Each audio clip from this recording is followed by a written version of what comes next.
What's up guys? Dumating na nga po ang order naming sound card na 5 piraso na Sir Kwentuhan. So, titingnan po natin siya kung anong itsura niya. So, ayan, mag-unboxing tayo guys. Ayan, 5 po itong in-order namin. So, tingnan po natin isa-isa.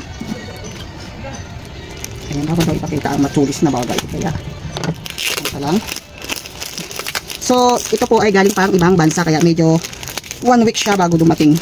Pero, maaga pa rin naman. So, sakto ito. Kasi, this coming Friday ay may ipamimigay na naman si Sir nitong ating sound card na dumating. So, ito, buksan natin yung isa para makita niya kung ano yung nilalaman itong sound card natin na bago. Yan, bago po ito, hindi po katulad ng una nating sound card. Ito pong 5 ay bagong style naman ng sound card. Pero sound card pa rin din siya guys. So, tayo lang natin sa matulis na bagay kasi bawal baka tayo maparusahan ni Lolo M. Ayan, o. At sa wakas naman guys, sa ngayon napakaganda ng box niya. Hindi masyadong madamage. So, ito na po siya. Yan, look at this. Yan, pinakita naman na yan sa inyo ni Sir dun sa kanyang post. So, open natin siya. So, ito yung isa guys.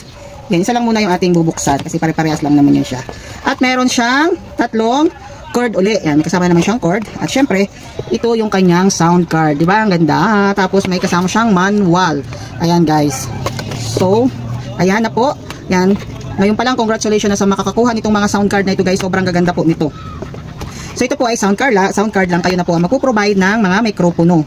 Ayan, sound card lang po yung sabi ni Sir Kwentuhan at bahala na kayo sa mic. So, ayan na siya guys. Ibalik na natin.